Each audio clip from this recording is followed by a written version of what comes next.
Okay, well, I'm Carol Cerny, and I had the extreme pleasure of receiving a double lung transplant back in August 21st, 2005. And when I was transplanted, I had 17% lung function left.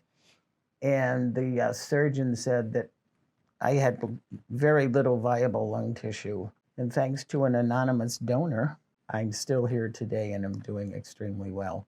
Thanks to my bag man here. He's my retired bag man now.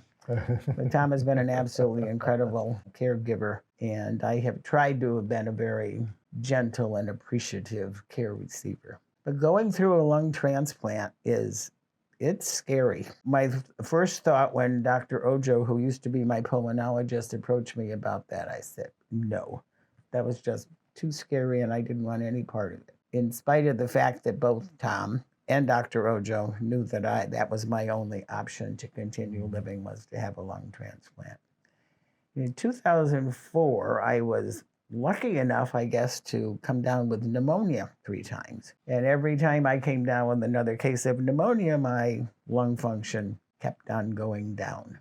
The last time I had it, I believe, was in May 2004, at which point I went on the lung transplant list. Or no, that was 5. Yep. 5, okay. Yep. Well, I was on the lung transplant list on oxygen 24/7 for 7 years. But I continued teaching school during that time, and the kids used to fight over who was going to pull Mrs. Cerny's O2 tanks around the building. And fortunately, my building principal was wonderful about letting me do that. So I had a lot of teaching moments when kids would say, why do you have that in your nose? And I would explain to them what I had done, because I was a smoker, even though I had quit smoking several years before, but the damage had been done. And it was funny because the team that meets at the university about when prospective patients are brought forward, Dr. Ojo said, no, she's not sick enough yet. And everybody else was saying, what about that Cerny woman? He said, nope, she's not sick enough yet. So I did have a transtracheal oxygen delivery system, which helped me very much, although I don't believe they do that anymore at the university. But that was a lifesaver for me.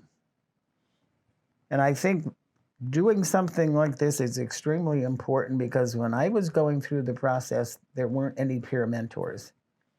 I had a psychologist that I saw, all part of the process of going through and being tested. But I really wish that I had been able to talk with somebody who had had a transplant, because back then peer mentors did not exist. And they are such a huge help to a person now. Tom and I have been peer mentors for the past 9 years, maybe? Actually, longer than that. Okay. Yeah. And since before the program was formally started. Yeah. So it's an honor to go in and talk with people and answer their questions, and just to be with them as they're going through the process. And I figured, well, even if I just only get a single lung, that would be better than not getting one at all. And they surprised me when I was going in before surgery. They said, oh, by the way, you're getting a double. I almost fell off the chair.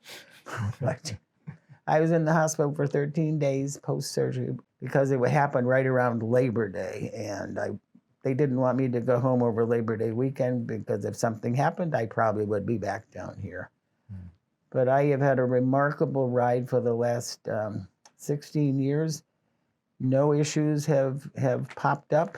I do have diabetes because of the steroids I'm on, but that is managed very well. And I just can't say enough for the social workers here, and also the other people who have had transplants, and the other peer mentors, because it's a huge, huge help to everybody who's going through this process, because there's no guarantee that it's going to work or that you're going to survive the surgery.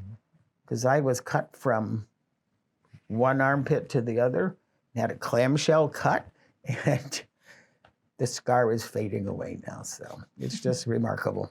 I'm Tom, Carol's retired caregiver.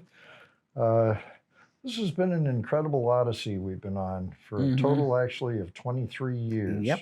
7 pre-transplant, now 16 post-transplant. One of the things that happened early on, actually right away, we attended a support group meeting.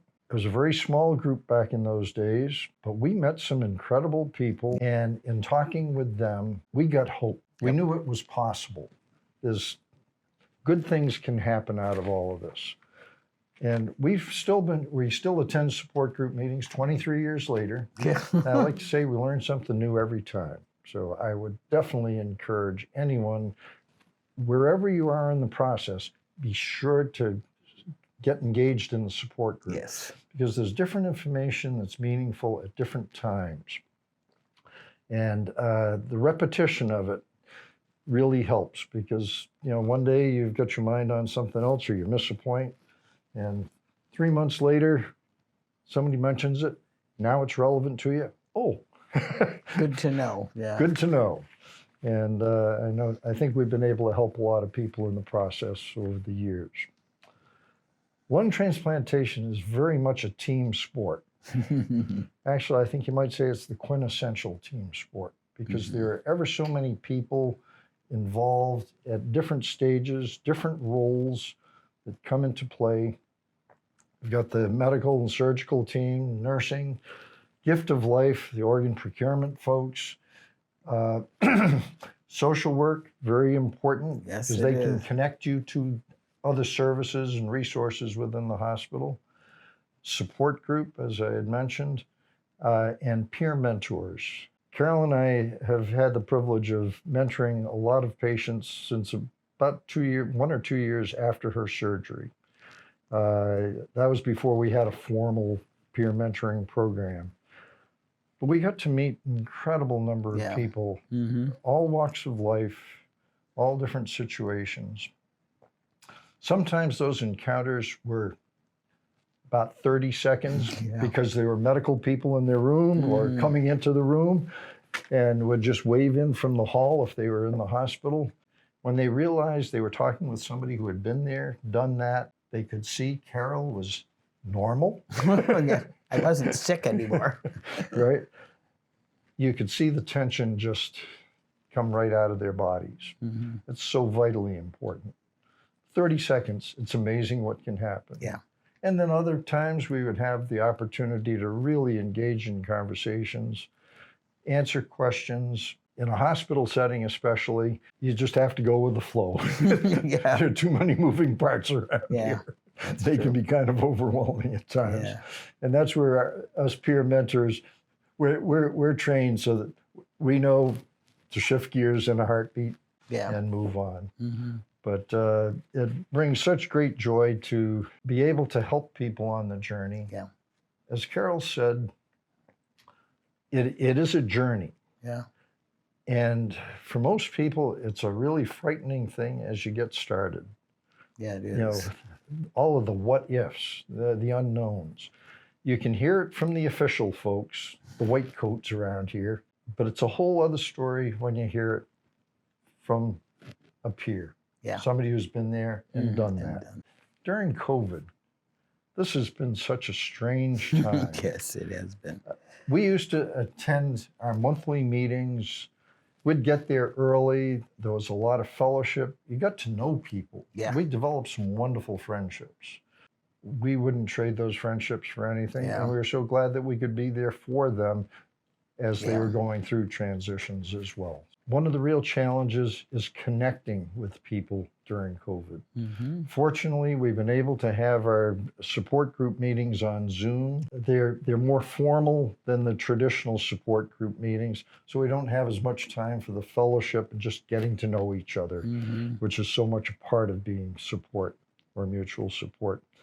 But the other thing is the telephone. It's so easy to stay in communication by phone. We've never heard a dumb question. That's one of the other things that I think I've really appreciated about the lung transplant program here. The professionals listen to your questions and then they answer them. They don't answer a question before they've heard what it is, because we each come from different perspectives. We have different language capabilities. We understand things differently. And that's where peer mentoring is so important, because sometimes we can relate to some of those things that maybe the docs or the nurses or the social workers can't.